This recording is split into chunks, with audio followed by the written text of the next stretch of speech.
Welcome to another episode of the Sipping and Tripping podcast, where we connect with amazing people. Today's topic is love, relationships, and women in leadership. I am your host, Desmond Black, and the person that's sipping and tripping with me today is a relationship revolutionary, helping women reclaim themselves inside love without leaving it. She has a bachelor's and a master's and a PhD in marriage and family therapy. She is none other than Miss Jenny Lee Wahlig. Is that how you say your last name? That's right. You got it. Nice job, I Devin. appreciate you. So, how are you doing, and how's your week so far? I am doing well. My week just started today, which is unusual, but coming back from a event slash trip with my kids. So it was a weird start to the week, but I'm coming back into the flow. All How right. about yourself? Yes.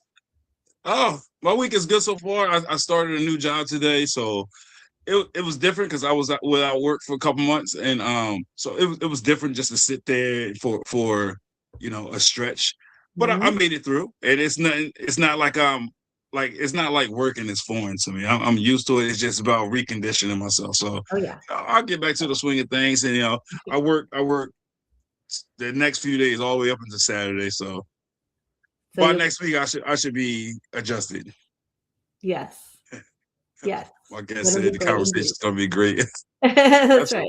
Absolutely. That's always the plan. So, are you married? And if so, how long have you been married? Yes and no. I've actually been divorced twice, if you believe it or Mm, not, which is part of why I started Powerful Love Relationships. Because even with all of my training and education, when I finally met my soulmate, our relationship was still fraught with conflict and disagreement and difference and tension, and it was really hard. We it was in many ways unbearable for a long time, um and then in a way that is different from anything I ever learned in school. I figured out how to turn it around, and we went from unbearable to unbelievable pretty quickly. It's part of our story, right? um but but it inspired me to recognize that we need to talk about and do relationships differently than most of our normative ideas say we should. So I've been with him, my soulmate, for 11 plus 1 years. mm, um it's 11 plus 1 because our first year was really awful, and then we had almost 7 years apart where we married other people, and then we finally got back together. So it's oh, been 11 years since coming back together. Neither of us are interested in doing the legal marriage thing again because he's been divorced once, I've been divorced twice. I'm like, we don't need the paperwork. right, So we are married for all intents and purposes, but the government thinks that we're not. right. That I answers love your that. question. Yeah, I love that, and that's an interesting dynamic. About not wanting to legally get married, and being divorced twice. He's been divorced once, so that's very interesting. And then the whole plus one thing. I will say that's the first for me. Never Yep. heard of that, but hey, they say sometimes they say when you go apart and you find each other again, it's meant to be. So Hmm. Hmm. 11 plus one. Hey, more power to you. Thank you. Thank Uh, you. nice. How you doing? Okay. So, do you have any siblings? I do. I am the oldest of three. My sister's only 11 months younger than me, so we're very close, although we weren't so close when we were growing up. And my brother is 3 years younger than I am. Okay. So, where are you from, and where did you grow up? Grew up in Wisconsin, south of Milwaukee, and lived there for most of my young adult life, and then moved out to New Hampshire for my PhD. And then when I got back together with Calvin, that's when we moved out to the Seattle area. So I've been about 10 years here, and then chapters in like in on the East Coast, and a lot of time in the Midwest. So I kind of got a little bit of everything. How do you like being in the Midwest? In the Midwest, I There's things that I appreciate about it, and overall, I don't love it. I I don't got love you. it. It's not I I am still culturally, working it's not as on much my a fit for me. I am still working on my travel experience. Like, you know, I've been to 15 states, but you know, that was my whole life. So I started over. You know, as a family, I tried to. We made a plan like 3 years ago that 2 trips a year until we touch down in every state. And you know, the first year, like 3 years ago, we went to Rhode Island, Connecticut, right? Mhm, The mhm, last 2 years we didn't go anywhere. And then like this year, I don't know. I'm hoping to go somewhere this year because last year I was supposed to went to Texas and I was supposed to went to Tennessee, but it just never materialized. So I'm mhm. hoping to at least do one of those this year. Maybe Tennessee. That sounds good to me. I don't know why, but it's just something that I really wanted to do is go to Tennessee. So I'm going to work on that and hopefully that comes into fruition. Yeah, make it happen. You got this. So you had mentioned kids. How many kids do you have? We have, 4 between the 2 of us. Cal had 3 with his first wife, and I had 1 with my former wife, and so they are 11 and 9 and 9. Those are his 3, so twins, and my kiddo is 8. So it's a full Okay. house and a busy life. I got you. You know, kids are a pain in the ass, but they're also a blessing. I have 4, You and have you 4 as know, well? Uh-huh. yeah, ADHD and just hyperactive and not getting along. That's a lot of work. You know, a lot of people are afraid of work, and that's the thing. When you're a parent, you ain't got no choice but to face the music. You have you got to put in that work. You know, so I That got to that do is a bit right. Yeah, sorry. No, I'm so with you. It is the hardest job, and then when you throw ADHD into and like neurodivergence into the mix, Right. because that's part of our family dynamic as well. It's a whole like other. It's the next level, but Got you. the blessing is real. So this next one's a big one. You know, are you religious? No, I'm No, very spiritual. spiritual though. Hmm. Okay, that's good. That's good. Hmm. A lot of people feel like religion is like outdated or not where it's supposed to be. So I get that a lot. That a lot of people are spiritual. For me, I just started my spiritual journey almost 3 months ago, and I've been saying it for a couple of weeks now that it's been amazing. It's been good. It has helped me stay focused and grounded a little bit more. So Good for you. it's good. It's real good. Just to give a couple of shout outs to some of the people that of God, of the faith, of that walk that have been motivating me and keeping me on my toes. My older brother, he also has his podcast, Chef Dennis. Um, a friend of ours named Rodney. I give him, his flowers and his many thanks for continuing to push me in this direction. My younger brother Jarvis, Liza, Lauren, Audria, Adrian, Lachey, Jahira. Those are my core people that's of the faith that have been motivating me and keep me going. So I just wanted to give them a little shout out real quick. Beautiful. But besides that, on this platform, I like to conversate, educate, and entertain. And you and I both been speaking about how excited we were for this conversation. So, Mhm. let's just get right into that. The first thing I want to speak about is, love and relationships. Now, I read on your page where you said you had a serial monogamous relationship and Yep. then you recognize and related to being queer, poly, and asexual. Mhm. Um, are you monogamous or poly? Great question. So I identify as polyamorous. That's actually how Calvin and I got back together. He was still married and I was still married when we reconnected. Um, and the relationships obviously with our other spouses didn't work out, but that doesn't change who we be. Right, So right now with 4 kids and a business together, we don't have kind of room or energy or capacity for additional intimate partner relationships, because while love may be infinite and our hearts can grow bigger than most of us recognize, our time and energy is limited. And we need time and energy for each other.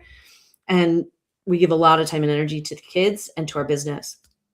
But that means, though, is that we're open to connection should it enter into our lives, and we trust that source will guide that, but we're not actively looking, nor do we feel incomplete in being with one another. So right Right. now, we call this kind of conscious monogamy as a practice, with polyamory as an identity, with the opening to move with how love and connection show up in our life unfolding. Okay, teaching. So that's a beautiful thing. Now I know you said you wasn't actively pursuing other people, but for me, it okay with poly, but me personally, I can't be in a poly relationship. You know what I'm saying? Like not Mhm. saying I'm serious with a person. I can't open the floodgates and say, hey, you free to roam. I couldn't do it. But if Mhm. we just friends with a benefit or something like that, oh yeah, I'm all for that. But the Mhm. difficulty with that comes with that is sometimes attachment come out of nowhere. Sometimes you both might say, this is what it is. It's not gonna go no further than this. And sometimes you just connect in a way where you're Yeah. like, dang, I know I agreed to this, but it sucks. I, Yeah. I, Yeah. I, That's I, real. I've tried that. I tried that when I was younger, and I caught feelings for a couple of girls, and I was like, and like I never addressed it because we agreed to terms. Mhm. But secretly, I'm like, oh, this one's tough. It's a hard Mhm. bullet to swallow. Like, but it's also been the other way around too, where females caught feelings for me, and I was like, yeah, no, it's not gonna happen. Like we cool with doing what we're doing. So it's one of those things that's tricky, and I personally don't understand how people can do it because that's got to be a lot of work, especially for a man. You have Mhm. more than one woman, you got more than one menstrual cycle, the mood swings and everything else, different personalities. Yeah, that's a lot of work. It is. I mean, But yeah, it does. It takes a next level, I think, of attachment security within ourselves, of relational skills, relational intelligence to know how to navigate multiple relationships and to hold yourself within those. right, The communication needs are a lot higher, the self-awareness is a lot higher, but one of the things, Desmond, that I have come to understand about all of our relationships, and our intimate relationships probably more than any, children second to them, is that our relationships kind of are divinely designed to help us to grow and identify where it is that we've still got work to do.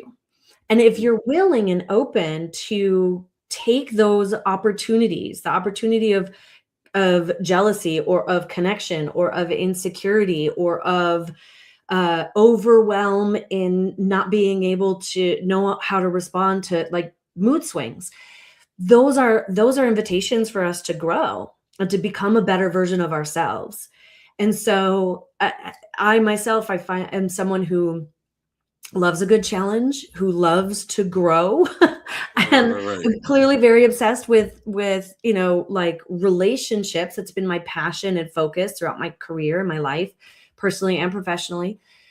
So the opportunity for me to grow and practice how to anchor in love and support of the highest good and spiritual growth of everyone that I care about, even if it's hard or painful or scary or disappointing for me, like that feels really in alignment with my values. So yeah, it's not an easy path. Um yeah, and a lot of people aren't comfortable sharing. And that's okay. They're like, I'm not saying one is more right than the other. We all get to Right. choose what feels right for us. And the important piece is that we're just doing it consciously, not because we think that we have to or that's the only way, Right. but because it's what we're choosing because it feels aligned for us. Right. So let me ask you this. So in a poly relationship, how Mhm. does that work? Like, so you obviously you're both poly if y'all agree to it, right? Mhm. So are you allowed to just freely step out, or do you have to inform the other person like, hey, this is what I'm about to do. Like, how does that work? It's different for everybody, and there's not just one way of doing or being polyamorous or ethically non-monogamous. So some couples are like have those rules where like the agreement, I'll say agreement instead of rules. The agreement is you don't have to tell me, you can do these things with other people, and it's just blanket permission, okay. But there might be an agreement that if you catch feelings for someone, it needs to stop because the romantic or emotionally intimate piece is just for us. The sexually intimate piece can be shared. That can be one way of doing it. Other people prefer to communicate ahead of time. I have an interest in doing this with this person, or I'm starting to feel connected to or catching feelings for this person. Like I want to explore it. And then it becomes a conversation and the agreements are made from there. Some people do polyamory as in like a family kind of way where everybody's not necessarily sexually intimate with one another, but we are connected and supportive in relationship with one another, even though relationships might be different. So there's really infinite ways that people can express and perform love, attention, affection, attraction, sexuality.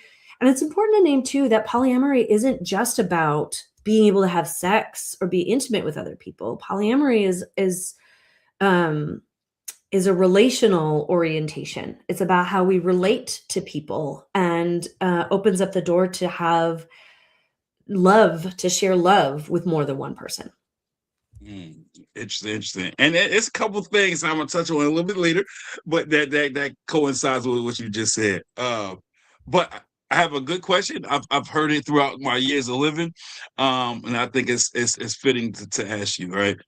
Is emotional cheating worse than physical cheating? That is entirely dependent upon the person that you ask. Got you. And so one of my favorite mentors in the relational field, his name is Terry Real. He has this really great saying that in couple disagreements around who's right and who's wrong, the answer is always who cares. Because what matters is not who's right and who's wrong. What matters is how either partner experiences the event. So if one person feels like you emotionally cheated on me, and I would rather you have had a physical affair, the fact that you shared this emotional intimacy with someone else and not me hurts more. And the other person says like, but I didn't cheat on you physically. Like all I did was form a connection and have a deep friendship with somebody. There's nothing wrong with that. Who's right and who's wrong? Doesn't fucking matter. What matters is the person who was impacted feels the way that they feel. They're telling the story. They're assigning meaning to what happened in the way that they are. And your job as a partner is to care about how they feel. And if someone feels wounded despite your intent, give a shit about that. Care about that, repair, learn. And the interesting thing is that when we feel cared about, when we feel like we're not crazy for having our feelings, all of us, men, women, non-binary folks, like no matter who you are, when you feel cared about for having your feelings, or having the experience that you have, and you're not hearing that your experience is wrong or that you're supposed to have a different experience than the one you're having, then, and really only then, do we become open to shifting our experience. This is not going to be until someone feels like their partner cares that they feel betrayed that they will even be willing to consider that maybe it wasn't intended to be a betrayal, or maybe that wasn't my way of understanding it, wasn't the way that you understood it. And the hurt can lessen because I'm shifting my understanding. But first we need to give like acknowledgement and space for the way we experience it in the first place. See, now that's how to answer that question.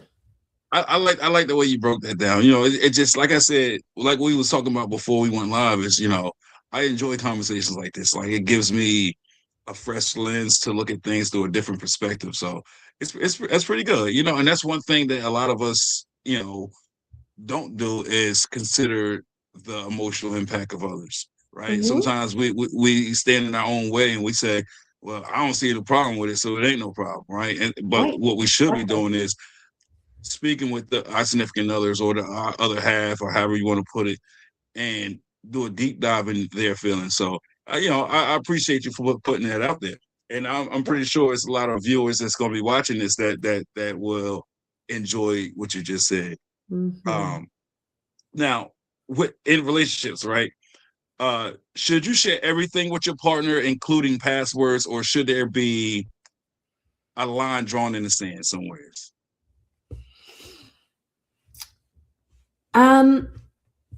I think that there's a real need for like conscious consideration of what we're sharing and when and why. So I don't believe in necessarily hiding things from our partners. Right. And there's also a thing called unbridled self-expression, where one partner feels entitled to share all of the feelings, however they want to share them, however they're feeling them in the moment, because we're feeling them. And, as one of our listeners said, no one likes to be ignored in their feelings. Absolutely. And yet, this is a big piece of what we work with in the work that we do with our clients.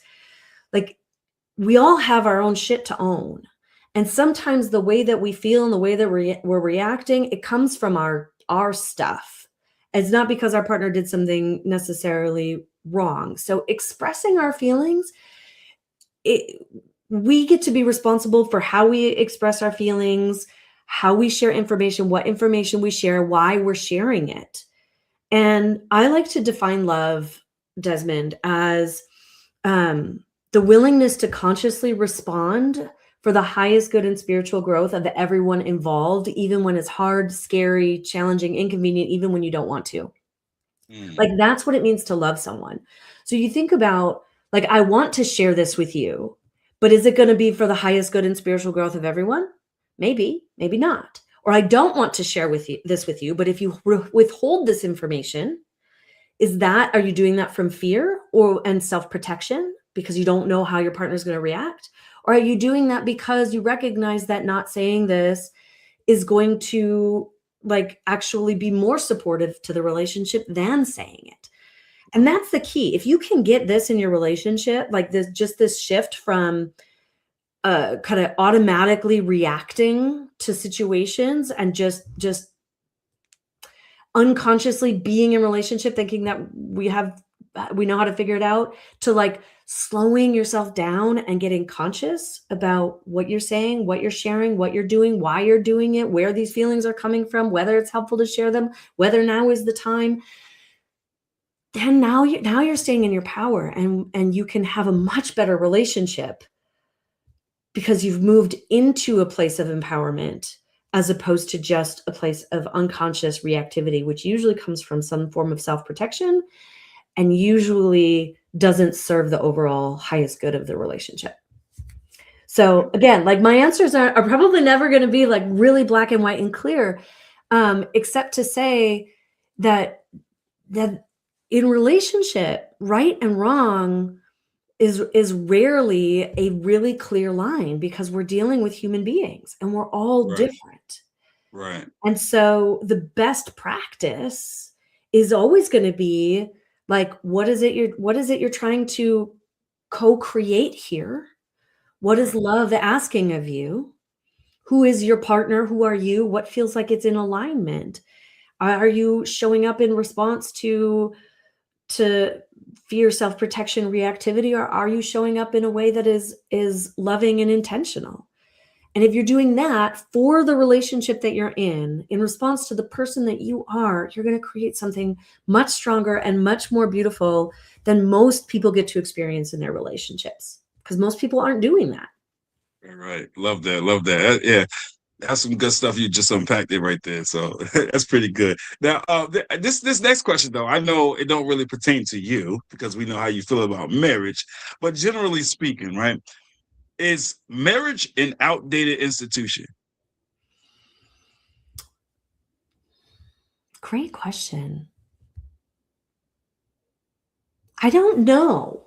I think I think there are pieces of marriage that are outdated, scripts and assumptions, and even some of the like legal systemic pieces create privilege and marginalization for some people in some places. And yet, the idea of marriage, of committing to a lifetime together, of making Mhm. that like sacred bond, which is why I said that like I am married and not married, right? Because in our hearts, we are married to one another. The commitment is there. We talk about when we are going to have our celebration of love, which is the party, which is the best part of a marriage anyway, of getting married. I'll say, uh, and so I think that marriage itself isn't outdated, but and does need a revision. Right. Needs some updating. I'll I say that. agree with that. I agree with that because a lot of people have told me like, "What are you waiting for? Why aren't you married?" and yada yada. Mm. And I often tell people it's not for me. Mhm. For several reasons. First, I only proposed to one woman in my life. I proposed to her twice. Just never happened. And then like from there, I just kind of lost interest in it for the most part. Mhm. The first time I proposed to her, I'm trying to think. I I proposed to her, and her reaction was just like, "Oh," it was like, "Oh, that's it." And I was like, "What do you mean?" And she was talking the size of the ring. Oh You know god. what that did to my pride? I said, I'm "Oh, that's what." sure. I said, "That's terrible." And I'm like, "Well, a relationship should never be about materialistic things. It shouldn't be about the size of the ring and things of that nature." So I was like, "All right." Mhm. So I continued to be in a relationship with her. So I said, "I'm gonna try this again." So I took her out. I was like, "What kind of ring you like?" For future references, Mhm. asked her mom and stuff like that. So about a year later, almost a year later, I wanted to get another ring that was more fitting to her style. And her mom knew the day I was going to propose and everything, and it's supposed to be a secret. She come home from work. What her mom do? Call in her room, and I'm like shaking my head like, "Don't do it." Oh no, I'm not. So the woman I was with at the time, she comes out the room and says, "So where my ring at?" I said, "What ring?" So then I was like, "Oh nah." So I didn't do it until the next day, but I didn't know until later on that her mom told her about that too. So I slipped it in the little wine glass, gave it to her, hit her in the mouth. She was like, "What's this?" The reaction was still like blah, and I was like, "Oh yeah." So Oh. for me, that kind of like killed it for me, and I and, Yeah. and I had every intentions on getting married in a later relationship after that. But it was the whole I'm gonna say obsolete. Ask my dad and this and that, and sometimes when you get in a relationship, if the parents is not 100% for you, that put a damper on things. Well, you already know they're not for this relationship, so why would I ask? Mhm. Oh, that's the only way it's gonna happen. So, needless to say, like it didn't happen. And then at this stage of my life, I'm just like, I, I can care less. And plus, I don't think that marriage is the end all be all, right? I don't think it's the end result. I just don't. Yeah. I often have conversations with people saying, what is the difference between a serious, committed relationship and a marriage besides paperwork, right? And then people say, covenant before with God. And I'm like, listen, I get it. But this is the thing statistics show that the percentage, the ratio of infidelity is enlarged from married people, not people that's in serious relationships. Mhm. And I like to say educate, but I don't want to say educate because I've never been married. I don't want to tell somebody that's married they're not educated. That's not what I'm trying to say here. But I like to. I love that phrase, educate people. And I say, look, I think a lot of marriages are failed is because before the marriage, and you talk about marriage, now you'll have something to look forward to, right? Mhm. So you all have your ups and downs, but at the same time, you already have in your mind that this is the end goal, right? Mhm. This is the end of the race.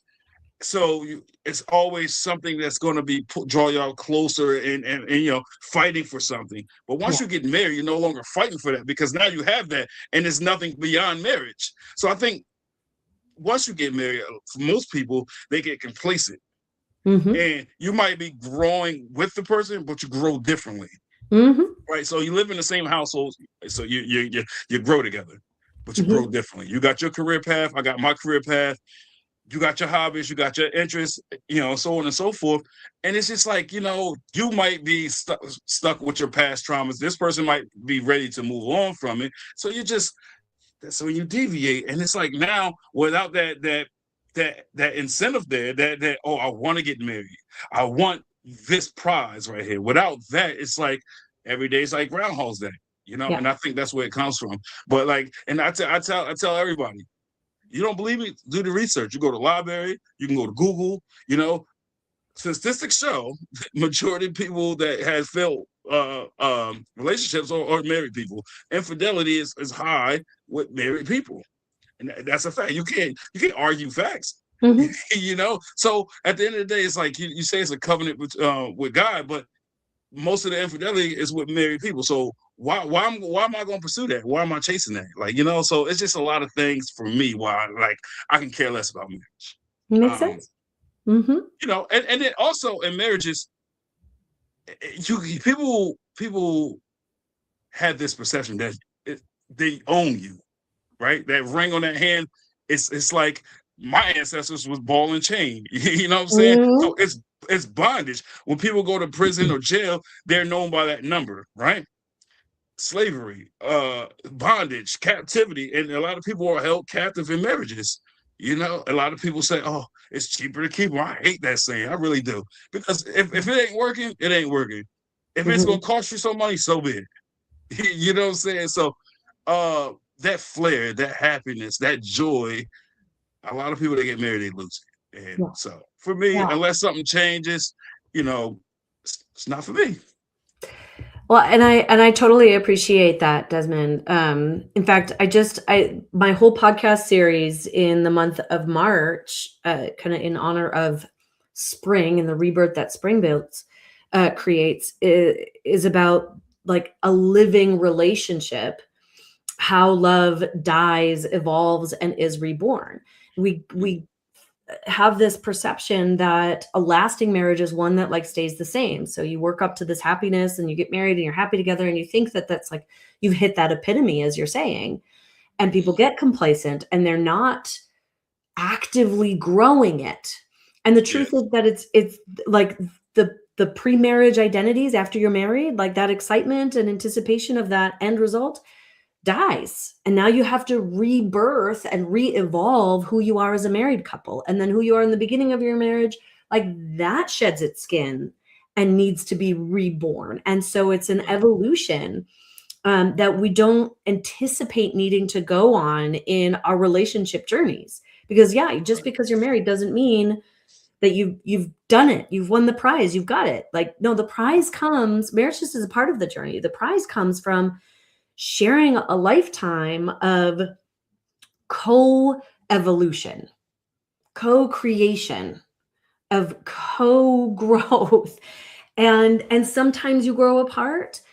But I think that a lot fewer couples would grow apart if they got married or if they got into their relationships knowing that the commitment they're making is actually about a lifetime of growing together, of flexing, adapting, changing, working on the shit that's coming up, and reevaluating, is this still working? Is this still what's aligned for us? And part of that is letting go of the sense of ownership, like you belong to me, or I belong to this person and I don't have that autonomy or freedom to do something else. And part of it is fucking courage. Like, relationships require us to be really, really brave if we're going to have good ones. Yes. No matter where you are, married or not, like that is a prerequisite that nobody's talking about. Absolutely. I love that, because that's the thing.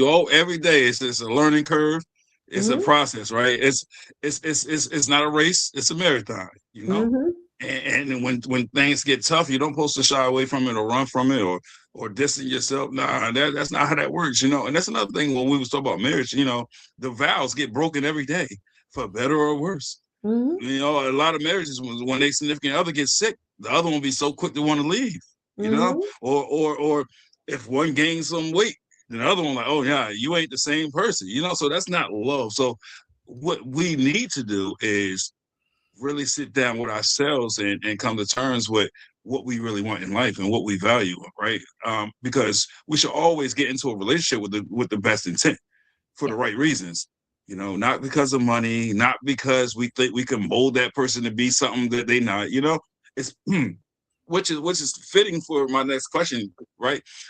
Can people change for love, or should they be accepted as they are? I am so glad that you asked that question. Yes, people can change for love. And in fact, I believe, Desmond, that we must change for love.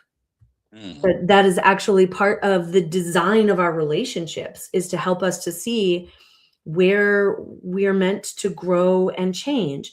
Now, there's a difference between like this story of my partner wants me to change, which means I'm not good enough the way that I am. Right. That's not the message. Okay. And want to be really clear about that. You are inherently enough. And all of us are meant to keep growing and evolving. Your partner asking you to change something is an invitation to deepen the relationship. Is not a criticism that you're not enough the way that you are. It is Right. an invitation to learn how to love them better. And you get to decide, is that something I'm in aligned with? Do I want to learn how to love my partner or show up in this way for my partner? Or do I not? And that's okay. We are sovereign beings. You don't have to change for love. You get to change for love. And you get to choose whether or not you do that. Because changing for love and resenting it is not love. Right. It is codependence. Now you're just changing because you're afraid of what's going to happen if you don't, not because you're sovereignly choosing it out of love. That's not the way we be. But just accepting our partner, that also is not love. Like I said earlier, I define love as the willingness to consciously respond for the highest good and spiritual growth of everyone involved. If we are just accepting our partner in a behavior or a personality like expression or a way of being that causes harm, that we actually resent, that doesn't lead to our fulfillment, that is keeping them stuck or small or unevolved or unconscious, and we're just like letting them be, I want to invite everyone listening to ask, like, are you doing that because you're afraid to challenge them to grow? Right. Or are you doing that because you know it's your work, like your judgment, your expectations that need to shift to make space for who they are, right? So for example, my partner has ADHD and I can't change him, his brain chemistry. Like he is who he is. And so asking him to act like a neurotypical person or to have a brain like mine or be able to do what I can do and change in that way, that's not a fair ask. That's my shit. Right. So there I need to have some acceptance. Like his brain is just not going to work like mine. His executive functioning is not going to be like mine. And I do need to accept that. But asking him like, hey, even though you have ADHD, I need you to find ways to work around things so that you remember to do the things that you said you're going to do, because keeping your commitments like creates safety in our relationship. Even though you have ADHD, I need you to figure out how to let go of some of the trauma of hearing that you're not enough so that I can give you feedback about what I'm not happy with. And you can receive that without like coming back into your little boy self and getting like really defensive and angry and butthurt because you think it's unfair that I'm having feelings, right? And like, so how you manage your ADHD, I can ask him to change that. So we're asking for behavior changes. We're asking for changes in how the relational dance plays out. We're not asking for a change in like the core essence of who our partner is. Like that's the person we love and accept and know who you're signing up for. One of the most like well-known relationship researchers, John Gottman, says that you don't find a perfect partner with no baggage. What we find is a partner whose baggage we can live with It's like, so we gotta understand, like, your partner's not gonna be ideal, and you can't ask them to get rid of all of their baggage any more that you can get rid of all of yours. Gotcha. So yes, like, but this idea of like, oh, I'm not supposed to ask my partner to change. I'm not supposed to want them to change. I think actually keeps a lot of people in suffering because we think Right. that we don't have the opportunity for things to improve or for our needs to get met or for our fulfillment to grow. And we keep our mouths shut, and then resentment grows and disconnection grows. And now we've got people in unhappy relationships, and then they're unhappy people, and there are ripple effects to all of that. So anyways, Gotcha. I was on a little soapbox there, Desmond. You had a No, good question. it is perfectly okay. Now again, this question it doesn't really apply to you, right? With the whole poly thing, but just generally speaking, again, is it possible to love more than one person at a time? Yeah. I mean, it definitely applies to me because I am polyamorous. So I'm like, that's Well, the okay. core of who I am Well, and how I feel. right. Yeah, you're right. I don't know, I'm tripping, but yeah. So a lot of times people say it's not possible, but I like to tell people it is. Oh, it's Like I absolutely. feel like anybody that says they can't, I think they're just lying to themselves, right? It's like whatever you like in life, you think that's the only thing you like in life. No, like you might say, "Oh, I love this car." Mhm. Is that the only car you're gonna love? No, it could be two, three, multiple cars that you love. A movie, a favorite Mhm. movie. A lot of times when people say, "What is your favorite X, Y, Z?" Fill in the blank.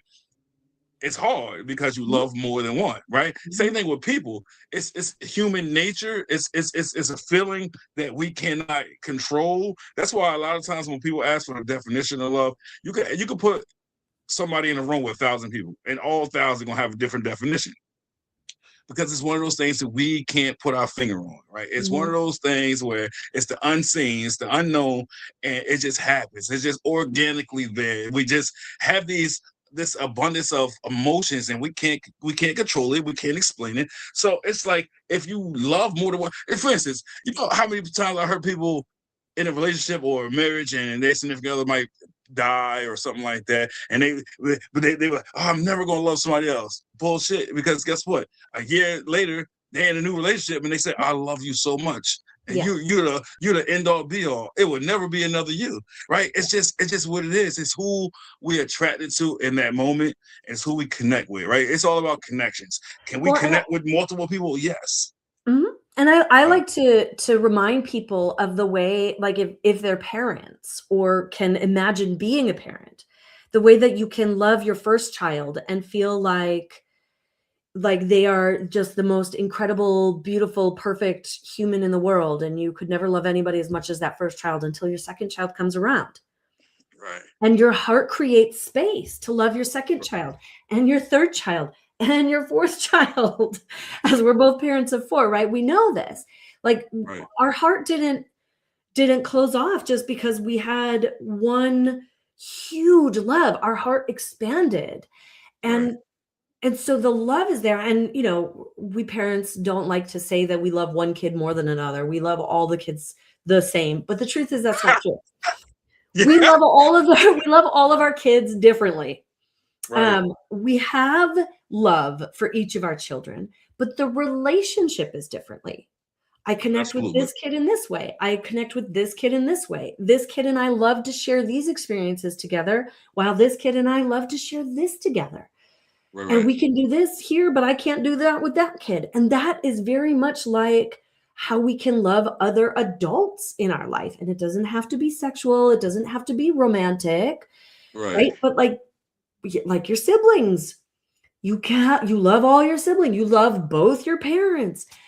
It's just that we have different relationships with all of them. Why not romantic love? Why not sexual love? Why not intimate love? It's absolutely, we can. The question is, what do we want to do with it? What Right. is within our capacity, Hmm. our agreements, Right. and our sense of who we are. Because, like, Right. again, some people would not know what to do with loving more than one person and how to navigate that dynamic. Mhm. And so it's too complex. And Right. then, harm is unintentionally caused. Right. So See, I'm gonna throw out a word. I'm gonna throw out a word here, like the word temptation. Right? Temptation. So a lot of people that say it's not possible, they're often tempted. Right? Mhm. People in these committed relationships or marriages, they'll sit there and say, "Oh, I'm against poly. I'm against infidelity. I'm against X, Y, and Z. And I only got eyes for one person." But they watch a movie or something, right? Sure.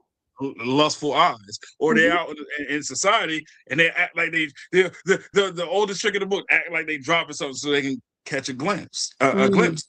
Mhm. Temptation. So therefore, what you letting yourself know, and as well as the world, is it's not just one person that catches your eye, Mhm. right? And love is all about connection. You can have connections with multiple people. It's a lot of people that's attractive. Mhm. Like I've been in relationships, and with my significant other at the time, and say, "Oh, what do you think about her?" And in my mind, that's a trick question. You don't really want me to answer that because you asking me, because women y'all got a strange relationship or outlook on things. So a lot of women be like, "Oh, she's sexy," or "She this, she that," or if I was a man, I would, you know what I'm saying? So yeah, women ask their significant other, their men, about other women because they already know that person is attractive. And in the moment their man say, "Oh yeah, she's attractive," now that's an argument, right? But it's twofold though, because when a man, to be honest, it's a problem no matter how you look at it. So Mhm. the point I was making is it's attraction. We can be attracted to so many different people, and to say that you can't or you're not, it's just lunacy. That's just me. It's just about having self-control, right? Mhm. So the appropriate thing, like, yes, she's attractive, but like I'm committed to you and I won't do that. Right. I Mhm. will not step out on you, but Mhm. she is fine as hell. Mhm. So Yeah. that's that. Um, do dating apps make it hard to commit in relationships? I don't know. I think, it's interesting more and more, like, dating apps are how people are finding partners and Mm, relationships. right. I imagine the that it's kind of dependent upon the person and their own ability to, like, commit. So Right. if the dating app is like makes it feel like it would be really easy to just go out and find another person or to find a hookup or, to to, see what other fish are in the sea, so to speak, that's a decision. That's a commitment issue in my mind. So I think dating app opens up in our very virtual world right now. It opens up a lot of possibilities to find people you might not otherwise find and connect with. But Right. then it's like, again, what do you do when you have found that person? And like are you in the story of I could just find another, or are you telling yourself I've decided that I want to pursue a relationship with that person and then shut the door to other Right. possibilities, Right. right? Because, like, all of the dating apps are open and available to me. And, certainly when Cal and I are fighting, there's a part of my brain that goes, I just want to find someone else. I could just, and I have that permission to, right? Like, maybe I should Yeah. just try to find someone else who knows how to treat me better. Right. Because when I like to say that, um, an active brain or an activated brain is a little insane and we shouldn't believe everything that it says, right? So, like, when we're activated, when we're upset, when we're flooded, we think all kinds of crazy thoughts, temporary insanity. And that's humanity. It happens in all relationships. When you're fighting, you're thinking all kinds of things about your partner and about yourself and about the relationship that you wouldn't be thinking when you're Right. feeling really good about your relationship. But knowing that, like, this is just me being really upset and activated, and I know that it would cause harm if I did this, so I'm not going to just react. That's different. That's the self-control. That's the relational maturity that we have, where we're not just centering our spontaneous reactive self-protective desires to think the grass is always greener, and keeping us from going into like the depth of intimacy and connection that really human beings are designed for.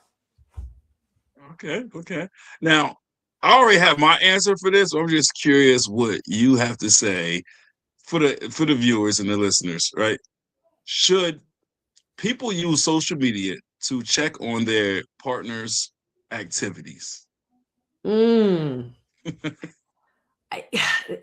So doing that speaks to a level of distrust and insecurity Right. that to me would be an indication that there's something deeper that needs to be attended to.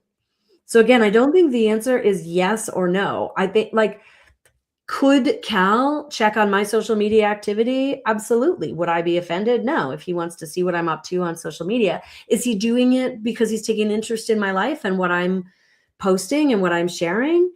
Or is he doing it because he's worried that I'm doing something else? Like there's a trust thing there. So again, the question is like, why?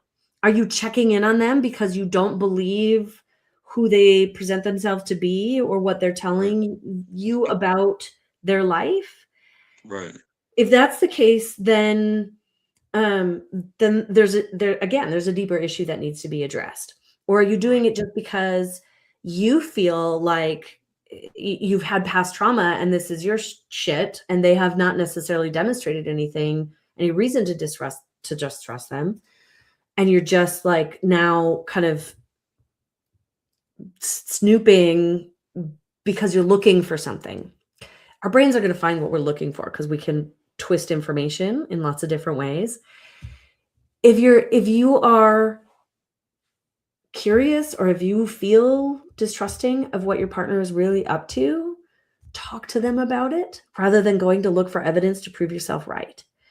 Right. And also, if you are in a partnership where it's not okay for all of your social media, which is available for the world to see, to be seen by your partner, and you would be offended or upset because your partner checked it out, then that suggests that there's something going on with you that's keeping you from like being really truthful and aligned with your partner. And that is an invitation to examine something. I got you. But I'm gonna say for the men or women that use their significant other's social media to spy on them, check on them, things of that nature. That now we're going into the realm of power and control, right? Yep. It's like, what are you doing? Like for me, that would never work. Like Mm. when you actively, especially if you don't have passwords. Well, I asked you that question before. If you don't have passwords on your social medias or your phone, and they're constantly going in there and just messaging people or pretending to be you, Oh that yeah, is that's not crazy to okay. me. Yeah, that kind of stuff is not cool, Or sometimes it might be like, oh well, like I'm gonna tell her this because she gonna give me shit if I tell her the truth, even if it's Mhm. on a minor scale. It might be two men hanging out together, but you say, oh, it's something for work because what she want to do is something together. You really don't want to do that, but you don't want to argue by saying I'm not doing that. I don't want to Mhm. be with you at this moment. So it could be something like that, and a woman going and say, "Oh, you lied to me. This is that." So it's like sometimes women create these unnecessary problems. Because I know, women deal with a lot more emotions than men. We all know this, and it just, it's the sensitivity is heightened, and men we look at it like, "Oh my god, like that." It's so small. It was so minute. Why is she so furious? Why is she so angry at this small little thing? But that's the thing. For men, what we look at as small, you women look at as monumental.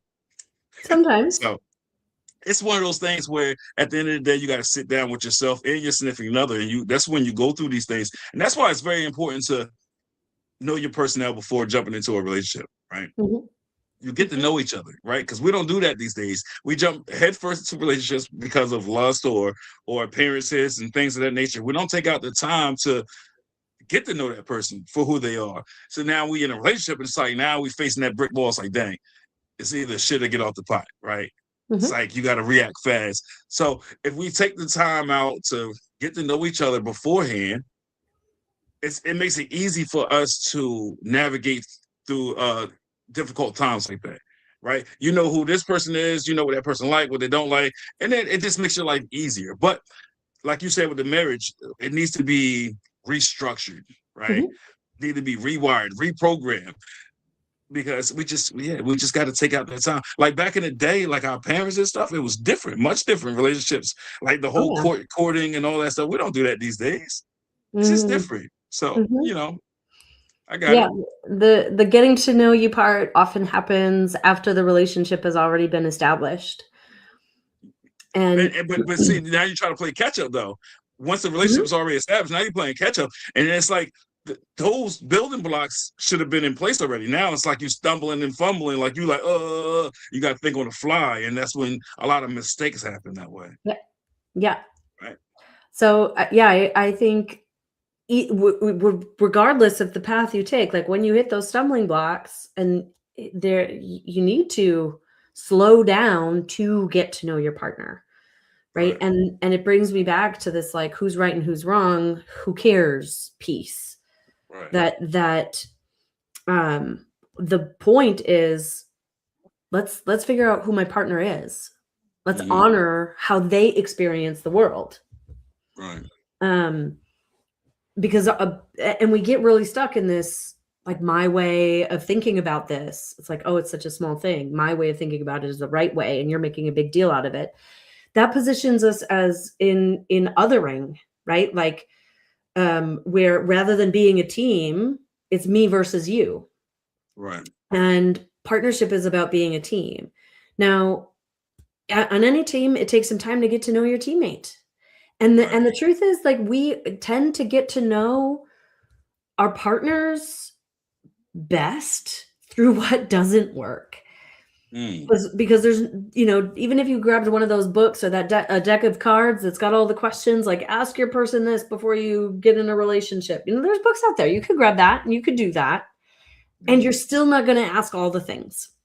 Yeah. Life is still going to bring those places where you're going to clash and you're going to hit the stumbling block, and you're gonna have to shit or get off the pot in that moment, which is like, you're gonna have to figure out how to adjust and adapt, or you're gonna have to decide, like, I no longer want to continue to do this with this person. And we never know Right. really when those stumbling blocks are going to show up. And the truth is, they are going to just keep happening, and it's again part of our growth, part of how we Right. continue to evolve.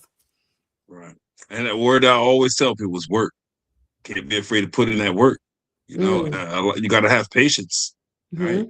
Mhm. Active listening, compassion. All these things are aligned with each other. And if you missing one, you're gonna fall short somewhere else. So you got to couple these things together and add Mm. that to your repertoire. Add that to your toolbox. Oh, So a lot of 100%. people.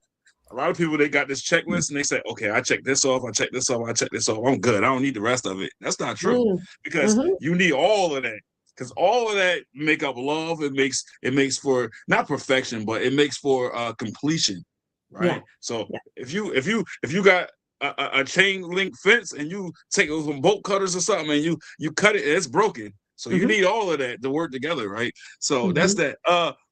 Is love more important than compatibility? Yeah, I think so. Mm. Um, compatibility is, we have lots of stories about compatibility, right? In the beginning of my relationship with Calvin, he would have said that, well, yeah, he said that we weren't compatible because we were too different. I was too emotional and too serious, and he didn't get me, and he just wanted things to be easy, and I liked to do a lot of talking, and he would rather not have talks and hard conversations. And he was black and I was white, well, is and am. um, and I come from this family and he comes from this family, and I'm neurotypical and he's neurodiverse, and I mean, just like so many differences between us, that, like, the one place that we felt easily compatible in the beginning was in our sexual attraction. That wasn't enough. Right. But the thing is like, all of those differences became opportunities for each of us to grow and become even better. And there's really good research by the Gottman Institute that's found that 69% of couples' problems are unsolvable problems. They're incompatibility problems. 69%. 69. Oh, damn, that's high. That's high. There's the majority of the problems that couples face are because we just disagree. We're different. We're not going to get on the same page here. There's no real solution. We have different personalities, different belief systems, we make different decisions. We don't want to go in the same direction here. Like almost 70% of the issues that couples struggle with are incompatibility problems. How do you deal with that? Love. Through what it means to love. And again, like I want to differentiate. I think there's two real important types of love that we talk about in intimate partner relationships, but we need a whole lot more words to describe them. Like one is the frequency of love. That's that warm appreciation and admiration and like high frequency vibration that just like, we just want to squish on someone and love on them. That just fills our heart and expands us. That's the feeling. That's the frequency of love. So there's frequency of love. But then as I've been talking about, there's like the act of love. What does it mean to love someone? Right. And what it means to love someone is doing the loving thing even when we don't feel loving. We might not like our partner very much in that moment, but we are going to shut our mouth and be respectful. Right? We might not be compatible. We might not agree on this thing, but we are going to have a difficult conversation to talk about how we want to navigate it as a team. We're going to choose to compromise. We're going to choose to live it, like we're going to choose who our partner is, even though it's not our ideal or our preference. Right. Would I prefer that Cal not have ADHD or not have had trauma in his past that affects how he shows up sometimes? Of course. But I can't, I'm not going to change those things. So I choose those things and we use love, the act of love, to navigate. Would he prefer that I'm not like a perfectionist and strong-headed and not a great listener of him and his opinions sometimes because I always think I'm right? Of course. But that's a tough one though. Yeah, that's tough. It is. And I work to take steps to become aware of and shift how that shows up between us. But we use love to like work on that, what could be storied, what we could tell a story about. This means we're incompatible because I don't like football and he loves football, because I love to go camping and he can't stand camping in a tent. Right? There was a time in my life when he told me like, there's no way I'm ever going camping with you. And I was like heartbroken. I thought it's never going to work because I fucking love camping so much. And he's never going to go with me. Like, how can I share my life with someone who's not going to come camping with me? Right. Like, yeah. but love. And truth be told, he's gone camping with me a few times. He's evolved in such a way. He still doesn't love it. And so I don't love spending money on a hotel when we could wake up outside in a campground, but on our road trips, sometimes we do a little camping in a little hotels. We navigate that because it's a loving thing to do. And so that's why I would say that love conquers incompatibility all the time, if you're choosing it and doing so consciously. But I'm not talking about love like the squishy feeling, like I love you, and so even though we're incompatible, it's just going to work. I'm talking about the hard work of choosing love, even when you don't feel loving. Even when it's not easy. I guess, like we said earlier, that's patience and dedication. That's a lot of hard work, so that's that. Should you prioritize chemistry or intellectual connection? Depends on who you are and what feels like more of a priority to you. What do you enjoy more? So if you was teaching a class or you was doing an engagement speaking, and that question was asked, and that's what you would say to the masses? It depends on the individual. That's what I would say to the masses. If you are satisfied in a relationship because you have a great chemistry with someone, right? And you don't have a lot of intellectual connection, but you have a lot of physical connection and you have a lot of fun together. Right? And then you get your intellectual needs met by your friend group or by your professional network or by, like an online community. Right. No person is going to fill all of our buckets to the top, right? That's an unrealistic expectation that has shifted in marriage. Like marriage started as a way of like bringing families together for economic reasons, economic and social reasons, right? To expand someone's wealth or to bring, like families of power together, or right. And then we're very clear now. The marriage isn't just like I produce children for you and you work and then we manage our farmstead. Now our marriages are like, you're supposed to be my best friend and my most passionate lover and someone who's interesting and excites me and captivates my attention and intellectually stimulating and like physically attractive and a great breadwinner and a great parent. And like, it's a big ask. And the truth is, you're probably not going to find that person with all of that. I know that Cal is my soulmate, and there are pieces where I don't get the same thing from him that I would prefer. There's buckets that are only partially filled, but I have friends for that. I have my sister fills some of those buckets for me.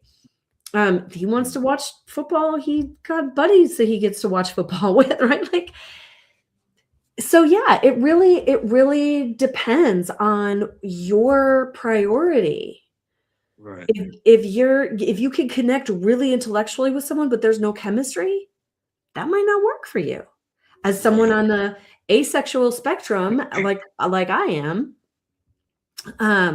which doesn't mean that I don't have or enjoy sex, but that I'm just like, it's just very low on my priority list. I could be in a relationship with someone where there's not a lot of chemistry. We probably wouldn't be sexually active with one another, but I could still call it a romantic relationship if we have deep and meaningful, intimate connection. So really does that come from the perimenopause, or that was embedded in you for a very long time? Oh yeah, that's been with me for a really long time. That's a whole other story and journey that took a long time to come to terms with. Yeah. Got you. Okay. So you were speaking about marriage, right? So is it necessary to live together before marriage? I don't think it's necessary. Again, I don't really think or talk in extremes. But my personal opinion is that it's really helpful because there's a lot of dynamics in how we relate to one another that don't come out until you're sharing space with someone day in and day out. And if you've not gone through that before marriage, then the fantasy of like, oh, we're married and now we're going to have this beautiful, perfect time together might crumble very quickly. If you go in and you get married knowing, okay, we're going to have an adjustment period and there's probably going to be some bumps in the road and that's normal, then it might be okay because you're mentally prepared for this is going to take some adjustment and it might feel really sucky and I might not like it for a while with my new spouse. But most of the time when people get married, they don't want their like honeymoon phase after the actual marriage to be really bumpy and a struggle to figure out how to meld together, how to do a dance together, because you've been dancing solo for a long time and now you're trying to dance with someone else who's got their own way of dancing. You're stepping on each other's feet and it's not a fun dance. And it can be really easy to like tell a story about not marrying the right person. And that's not it. You guys are just adjusting to a very typical developmental piece of bringing two cultures of being together and figuring out how they're going to work.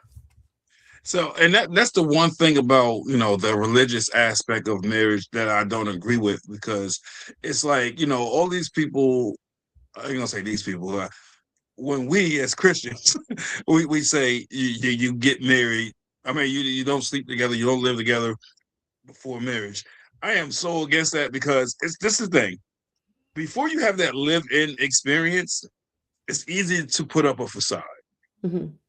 It's easy to be a part-time parent than it is a full-time parent, right? Or if you're an aunt and you got nieces and nephews, it's easy to take those kids on for an hour or two, but it's more difficult to deal with them for a week at a time or a month at a time. You know what I'm trying to say? Yeah. So when you're dating and you don't have that living experience, you don't know what boundaries there is. You don't know what that person really do behind closed doors. You don't know how loud that person snores, things of that Mhm. nature. It might Mhm. be a lot of things that you say I cannot put up with in a relationship, but Yeah.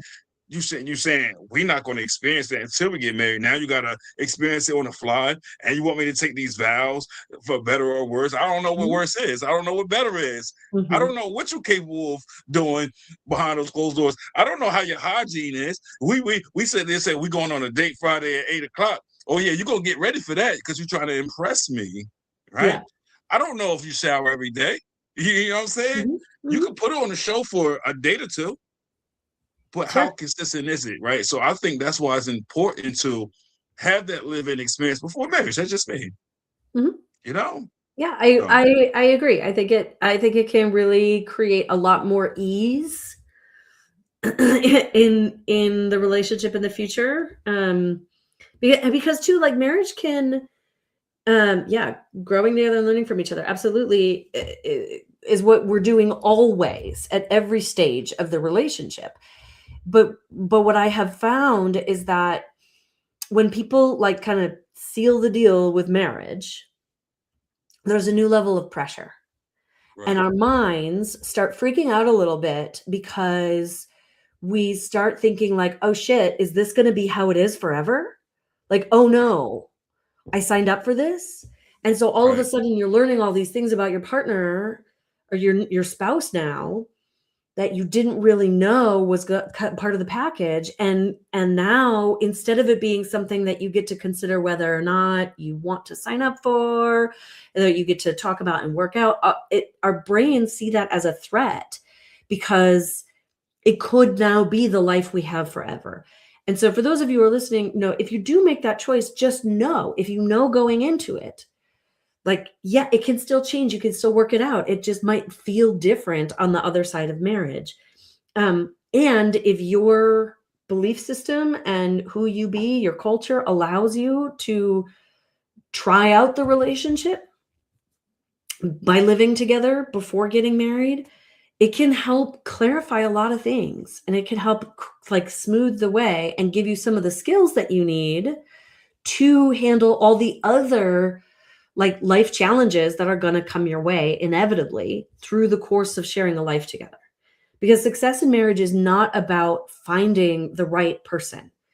Success in marriage is about being the right person, knowing Mm, how you show up and how you're going to respond when challenges come into play, when life throws a curveball, when your partner changes in a way, something about them that you weren't aware of previously, when kids come into the picture and now everything is different, when perimenopause shows up and now your wife feels like she's a little nuts, or a little more nuts than she was, which is not, I don't mean that in a misogynist way. I mean that in a lot of the time men have the story that their wife is nuts. Ladies, you're not nuts. You are valid, and so are all of your feelings.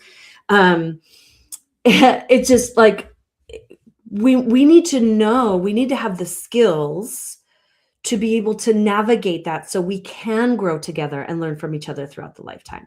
And that, that's why I'm so passionate about like mentorship and speaking and educating around relationships, because these are skills that affect every area of our life right, for our whole lives, and they are our legacy if you're going to have children, right? We teach our children how to do relationships, and nobody teaches us how to do this. And it's not something that we just are good at because we found the right person, or that's just going to work because we found the right person.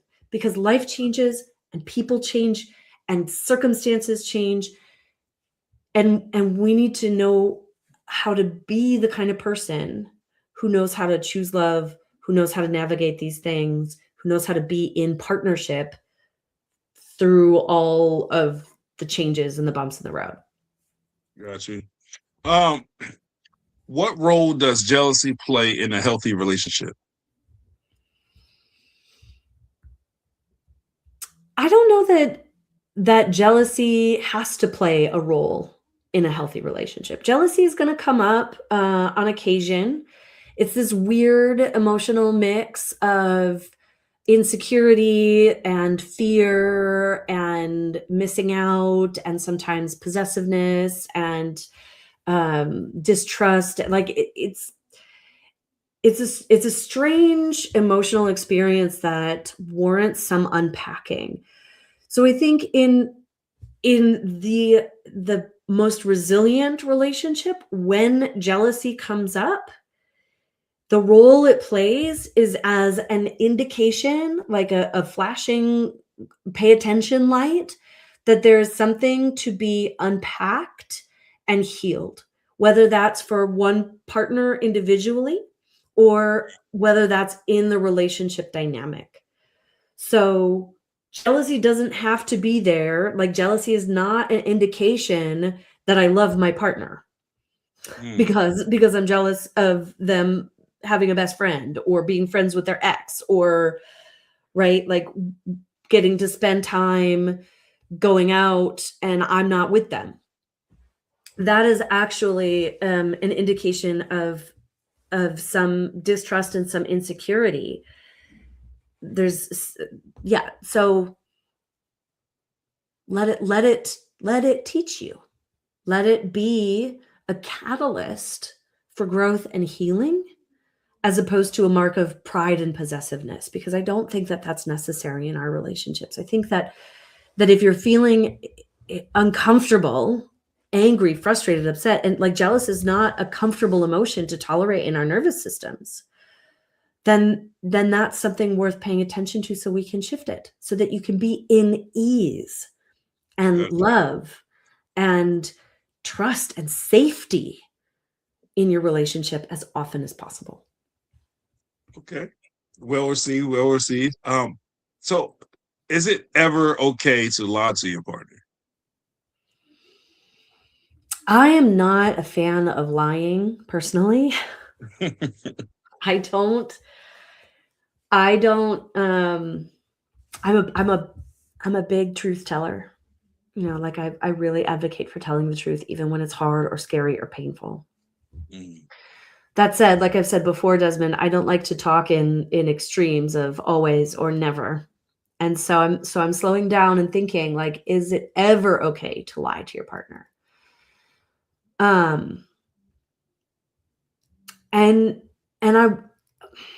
I hesitate to say this, but I want to say that there may be times when not telling the whole truth to your partner serves the highest good and spiritual growth of all involved. But it depends on what that truth is, right? It depends on the why. So as a general rule, I will say, like, no, it's not okay to lie to your partner. Like, we need to own our shit and be accountable for who we be and what our behavior is. And I'm not going to say never, because we are human beings, and I want to, anybody who has or thinks about lying to your partner, I want you to really, really think about why you want to lie. Because a lot of the times, the reason we lie is because we are afraid of what would happen if we told the truth. And Yeah. that's fear and self-protection. And fear, if you're in fear, if you're making decisions from fear, you're not making decisions from love. Okay. So bottom line, that's an easy self-check. But the other piece is, if you're thinking about it and you're like, there's something about the relationship dynamic, it's would cause more and unnecessary harm to tell the truth, and you're doing it from love, that's different. But again, nuance, my friends. There's so much nuance to it, because if it's a behavior and you're like, oh, I'm cheating on my spouse, but I'm not going to tell them because if I tell them, it's going to cause more harm. Nah, that you're just making excuses, dude. Like that you are allowing yourself to continue something that you don't want to stop because you're afraid of the hurt that you've already caused. Truth is, you've already caused hurt. And it's probably in the highest good and spiritual growth for you and your partner, for you to be accountable for the chips that fall when that truth is revealed. Now, if we're talking like, I don't know, fucking broke a plate and I blame it on the dog. Like, I don't know. It's like, and for whatever reason, because, and I don't even know that would be a good example of why it would be in the highest good. Here's an example. So it might be that you caught feelings for someone else. You didn't do anything about it, but you caught feelings, right? Right. But you know that your partner has had trauma around being cheated on, and they're already dealing with insecurity. And you're doing your work to end the relationship that you had, so the feelings don't continue, to like catch yourself, let go of that shit, and come around to your partner and like refocus on what was going on within me, that my attention went there instead of here. Then maybe they don't need to know, because you have addressed it and you don't want to add to their insecurity. So when you say address it, you addressed it with self, is what you're saying. You address it with yourself. You address it with a therapist. You address it with a coach. You didn't address it by going and doing the thing. I know a lot of women is probably listening to this like, oh no, don't take that advice. Possibly. I know but it is so easy to just say, no, this is not okay. And you get to have those decisions for yourself, those boundaries for yourself in your own relationships. But listen, I've got 20 years as a relational, an individual therapist and coach, and I've studied human behavior at length, and we are fucking complicated beings. Right. We're complicated. We're messy. Relationships are there's so many nuances that I can see how any and all behavior pretty much happens. That doesn't excuse it, but I can understand it. And again, like, I'm personally, and this is my value, and any listener can disagree, like, I'm always coming back to my definition of what it means to love, not love the frequency, love the action, the thing that we do. If what you're doing is causing harm to another person, breaking an agreement, putting your relationship at risk, violating someone's boundaries, that causes harm. Like, that's not the loving thing to do. Right. But there may be circumstances where we need to shift and choose something. But again, we're choosing it intentionally. Don't do that. Secrets shouldn't happen in a relationship if it's going to affect the partner. I hear you, Allison. I really, really do. And I agree. Ideally, they wouldn't. And nuance, complexity. Then what do we do about it? And why? Why are we doing about it? Again, I know that this is not a common viewpoint.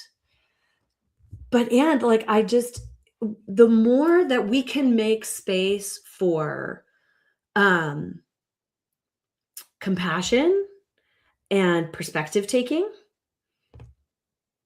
and bring consciousness into how we're showing up, and not just like, oh, I know what I'm doing and I know why I'm doing it, but like critical consciousness, as in, let's look at power and privilege and harm and impact versus intent, like critical consciousness, which is a skill most people don't have. So I'm talking like advanced relationship skills, because I don't do black and whites, I don't do all and nevers, I don't do should and shouldn't, I don't do right or wrong very much. I just can't say that there's never going to be a time, because I think there's probably always an exception. Got you. Got you. But don't get me wrong. Okay. Just one sec. I just want to be really clear. Like, as a general rule, please do not lie to your partner.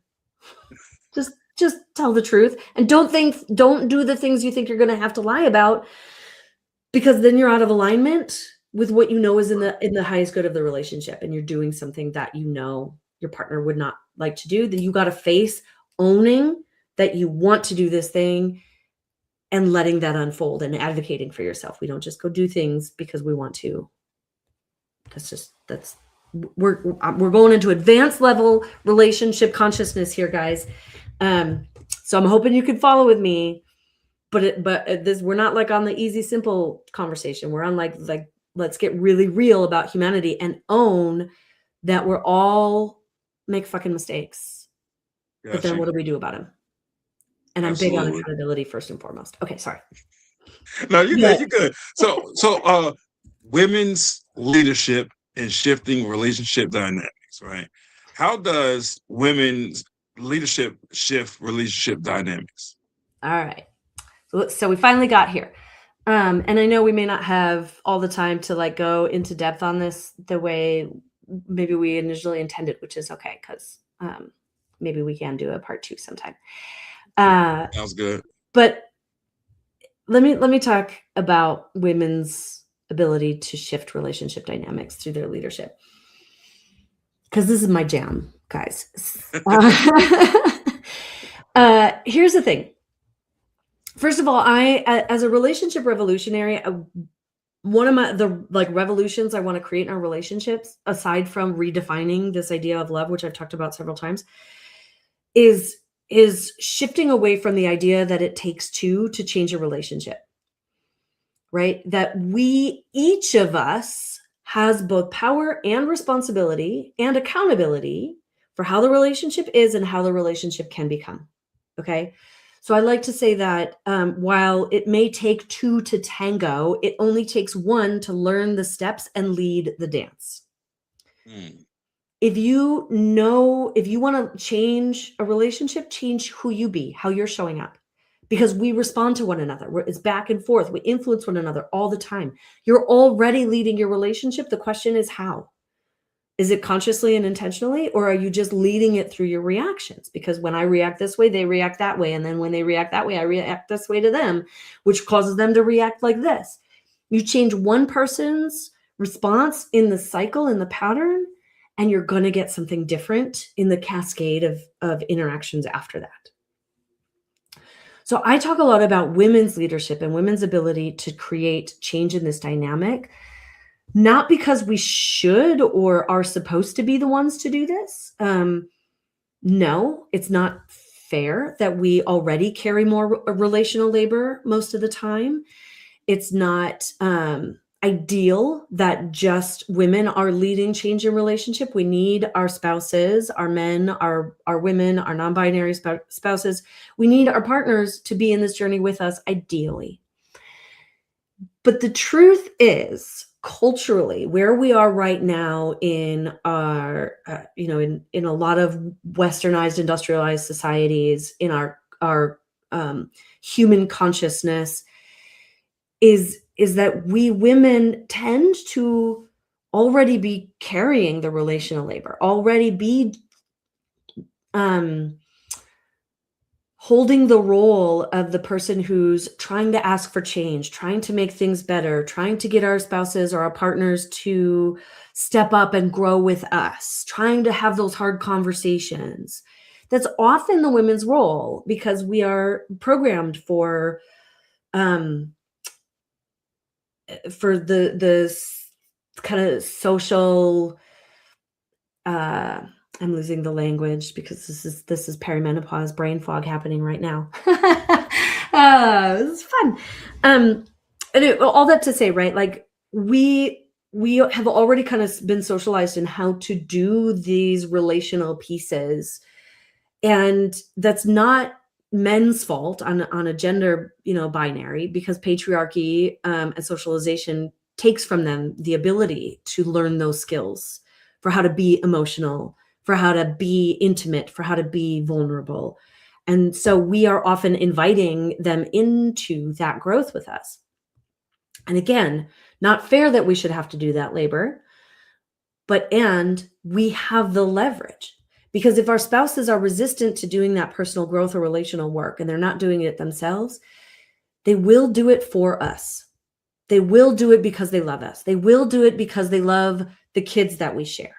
They will do it because they are inspired to be the kind of man or woman or spouse that you deserve, especially when you are in your power and your love.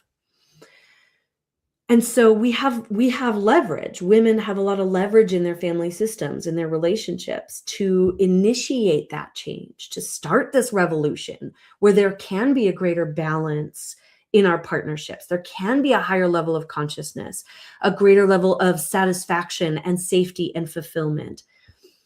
And the alternative is waiting for or nagging our spouses or our partners to get on board, to be willing to change, to see that there's problems, to be willing to come to therapy with us, to be willing to watch this show or read this book or do this thing.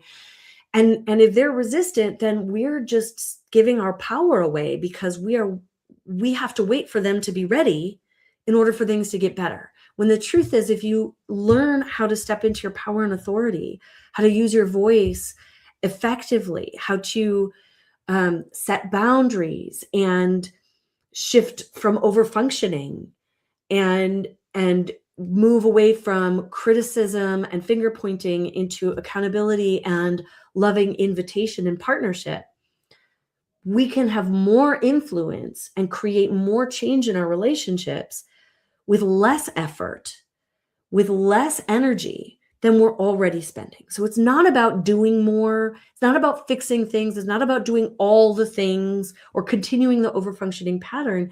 It's about women recognizing that we have a really unique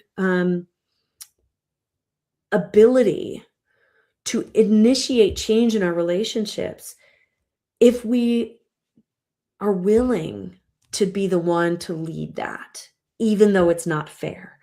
And ideally, if you've got a partner who really wants to dance with you and have a great and happy life dancing together, then you're not going to be leading it forever, right? You're just initiating the change. And part of that change process is both the invitation and the insistence that your partner grow with you and do their part of the work. Because that is love. Love that. So I have two more questions, and then we'll just set it up for a continuation on like a part two, because it's been great. This has been informative, and I love conversations like this. I thrive with conversations like this. Lovely. So I guess the first question I want to ask is, are women in leadership forced to choose between being perceived as effective masculine or warm feminine? Oh, I love this question. And this is part of the revolution I want to create too, because for the most part, yes, because we don't know or have a paradigm for how it could look differently. So leadership has been associated with masculine qualities. So we think about being a leader and we think about being in masculine energy and exhibiting kind of what leadership looks like in the masculine form.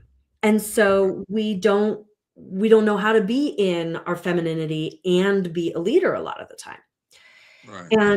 And so that could create challenging dynamics at home too, where we want to rest in our femininity, but we also still are powerful women and may not be able to let go of the masculine energy. And then there's, there's a dynamic between us and our, especially if we're with a masculine energy person, regardless of the body that they're in. Like, then you've got two masculine energies, or men who want to be feminists, who think that to be a feminist they have to lean into feminine energy.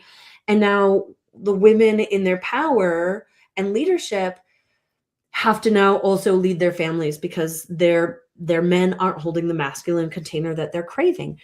So I would love to support couples and see culturally this movement, and it's happening a bit in younger generations, but I would love to see more of it accelerated, where we get to keep the beautiful polarity of masculine and feminine in our relationships, but we find a way to integrate who we be and what it means to be in that energy, and who, like, and in leadership, right? So can we be leadership and still be feminine? Can we be feminine and strong? Can we be masculine and vulnerable, but still contain the masculine energy? So how, I want to see an evolution in the ways that we can be in the world without having to move from one extreme to another. But right now there's not a lot of vision for that, or awareness on how that could even look, or what that is. I don't even know if I have all the answers, but I want to explore what that looks like more, so that women in leadership don't have to choose between being, the man in leadership and giving up their femininity, or trying to keep their warm, soft femininity and then being walked over by the men in their company and organization, because that doesn't work. So that's a tough one. I don't like to get caught up in the masculine and feminine, because I often say for men, right? It's, first of all, I want to say for clarity, feminine does not mean being flamboyant, because a lot of men associate the two as being the same. Right. For a man to act in a feminine does not mean being flamboyant. It does not mean being homosexual. It does not mean that. So for me, I like to call it completion, right? Because a woman loves a complete man, right? When you can act in your masculine and your feminine, go a long way with that, right? And it just makes you an all-around better man for yourself. If you have kids, you need to be able to act in your feminine. You don't want to be macho and all day, because what are you teaching your kids? Exactly. So you have to have that balance. You have to know how to act in your feminine and in your masculine. I say this all the time, and a lot of men look at me like I got 3 heads. No, you are part of the revolution, my friend. You're part of the evolution. And the thing is, when women hear me speak this way, they say, "Oh, where the rest of the men that's on your level?" I can't answer that. It's just, you live and you learn. And I've been around a lot of women. I've been with a lot of women. And it's just like a lot of things that I like to draw from a woman, right? It's in rap music and just, it's sayings out there where they say a man gets their game from a woman, right? It's the truth. We always try to study a woman. A man always want to know the ins and out of a woman, right? And vice versa. A woman always want to figure out a man. And it's like, that's like a competition type of thing. It's borderline. And we should stop doing that and just embrace each other and just live for love.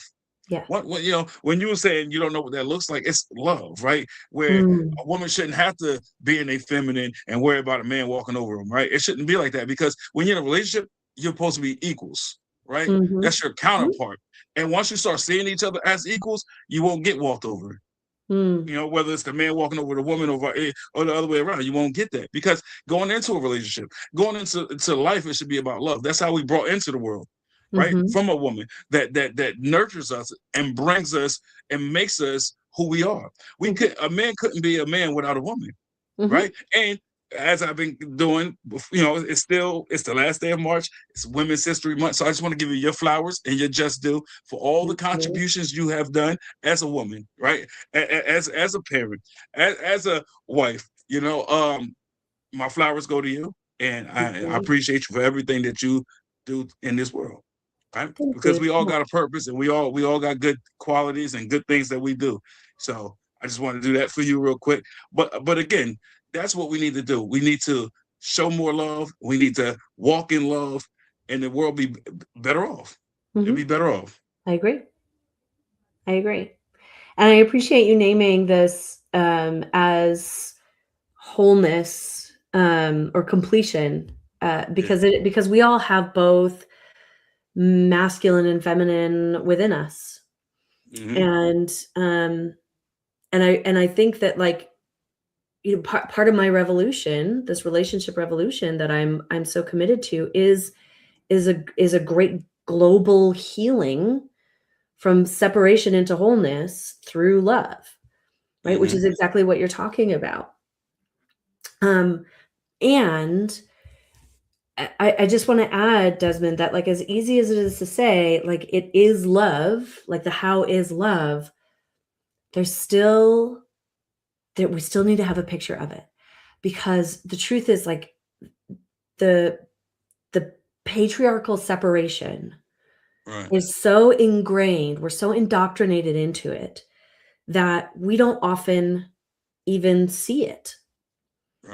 Right. So my partner, Calvin, is a trans man, and he spent 37 years of his life engaging in the world, being interacted with as if he were a woman. And so as such, when we first started learning about the impact of patriarchy on relationships, he didn't associate with that. He's like, I'm not like cisgender men. I'm not like most other men. And in many ways he's not, because he knows a lot more than most men would about what it is to be a woman in the world.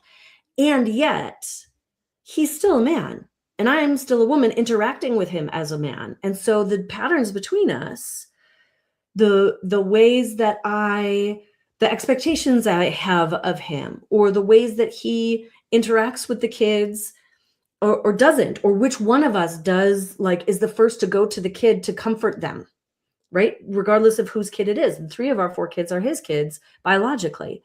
But as the woman, I would be the first to go and do that labor, and he would, be distracted or be in another work. And there's almost this, like, unconscious expectation that I would. Just the other day, he texts me and he's like, I think you bring out the emotions in the kids, because you wouldn't believe how chill it is when you're not there. And I'm like, that's because the kids feel safe with me, like, being raw, and they pull it together around you. And so undoing that, deconstructing, and making space for, like, how can we be more whole, be more loving? How can he as a man be more vulnerable and intimate? How can I as a woman like, be in my leadership energy, and while maintaining connection and warmth? Sometimes I question that, or a question, because I think I'm actually really good at doing that. But sometimes there's a part of me that questions whether I should be. So, like, I will be in my leadership as a coach and a mentor with my clients and supporting them, right? But I do it very relationally. I do it with warmth. I tell people that I care about that I love them. I connect differently, even when I'm in power with my employee. I appreciate her. I share love and kindness and warmth with her, even though there's a power dynamic.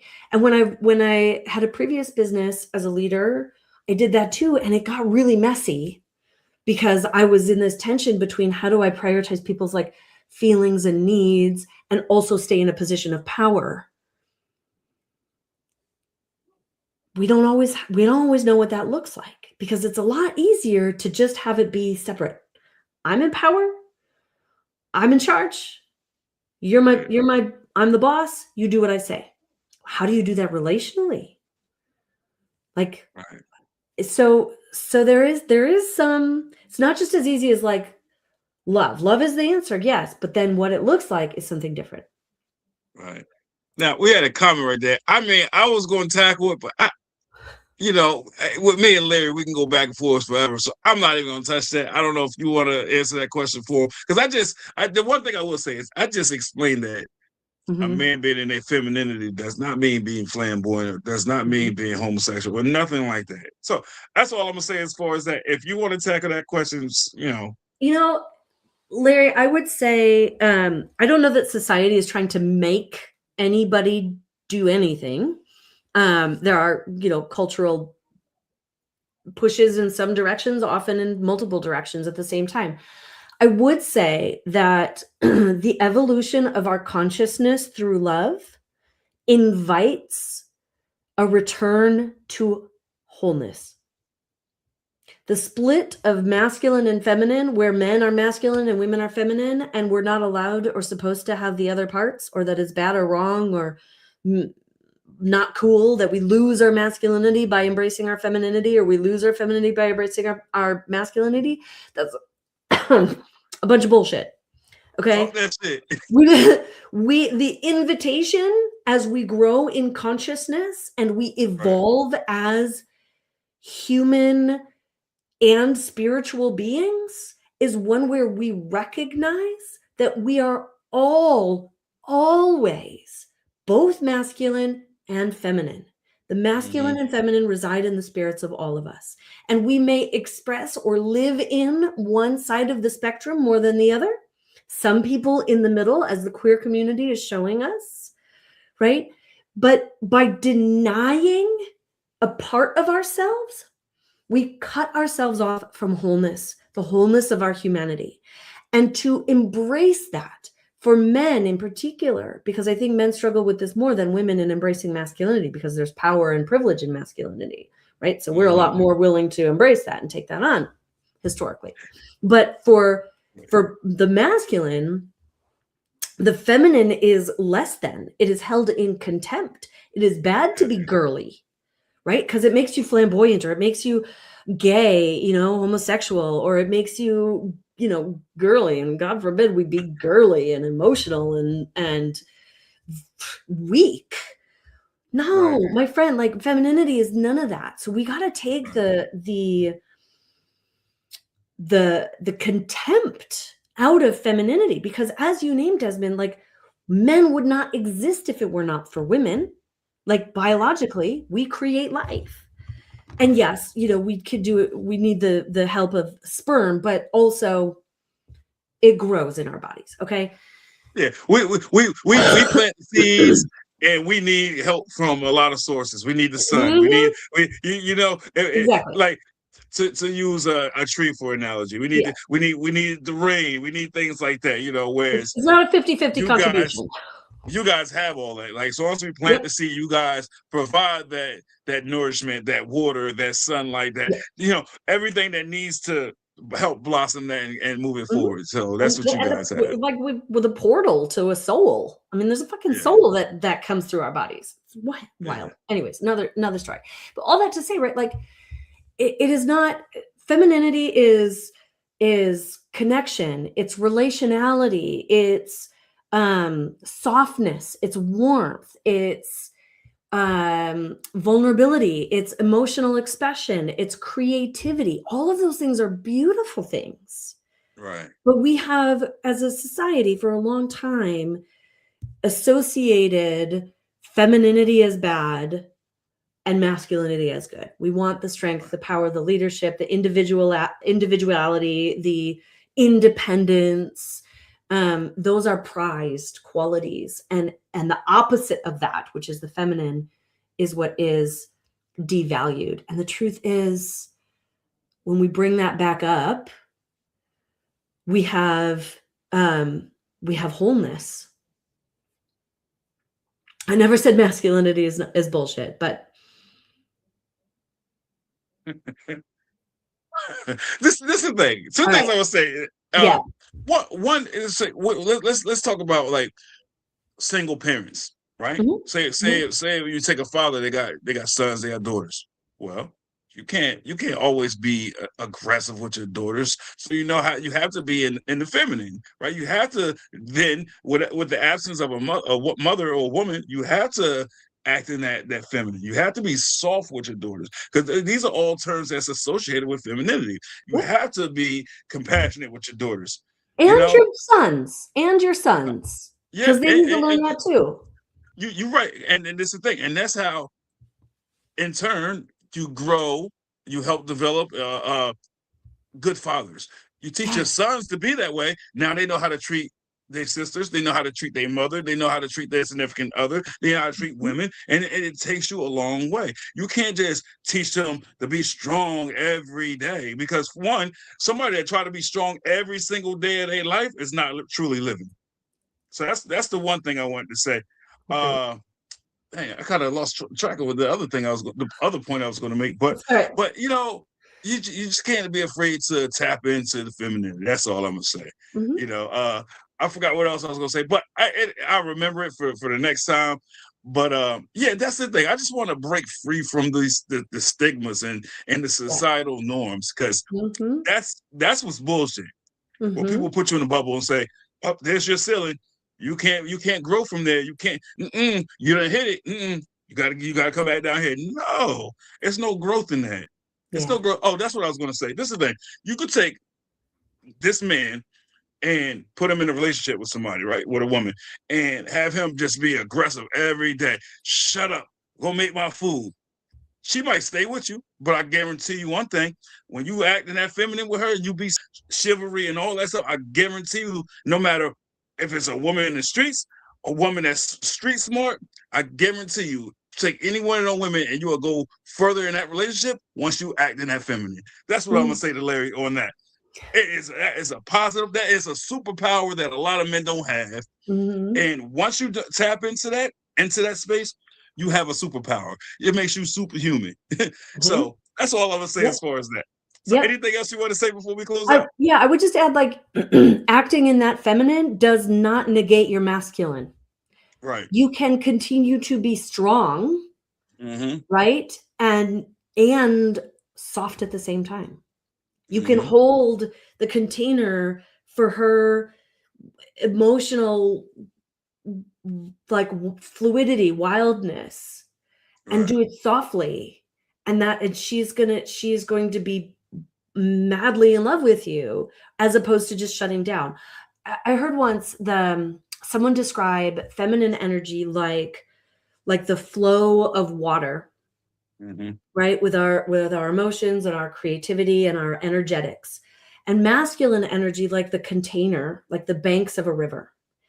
And when you have masculine energy that can be the banks of the river, and that feminine energy can flow within it, you have this beautiful synergy of strength and fluidity, and that we can hold that within ourselves, and we can hold that relationally.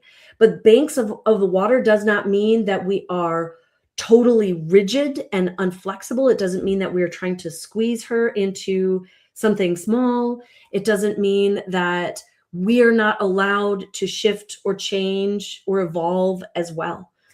And that's the embracing of feminine in it, alongside also holding on to your masculine. Got you. So I just read that. See, I don't want to go down that rabbit hole again, but the way he closed out would just prove our point correctly. Like he says, he agreed that, as a parent, you have to play the dual roles. But that's the thing. If you're playing that dual roles, what are you doing? Dual roles dual means two, the masculine and feminine. So you just prove or just agree to what we were saying this whole time. So I mean, I'm not sure where you was going with that, but that is going to conclude today's episode. We hope that everybody has gained some wisdom, some knowledge, felt encouraged, enlightened, all that good stuff. Continue to like, share, comment, and if you haven't already, subscribe to the channel and stay up to date with all the new content. Because I'm gonna keep doing this, man. Because I love doing it, and my followers they enjoy tapping in and leaving feedback and things of that nature. So until the next time, Jeni, stay Thank blessed and you. enjoy the rest of your day. You too. Thank you so much for having me on your show. Anytime. And we'll definitely talk about, the follow-up piece, because I had a lot more material to cover. But we still didn't we just scratched the surface with the whole leadership and the whole dynamics of relationships. Also wanted to talk about how women bring their spouses into growth and healing. And then you kind of mentioned it earlier about how it's unfair how women are have more relational labor. So I Mm-hmm. also want to tap into that a little bit. But yeah, we'll stay in touch and we'll definitely set that up. Sounds great. But enjoy the rest of your night. Get something good to eat, and Thank stay you. blessed. You too. Thanks, Desmond.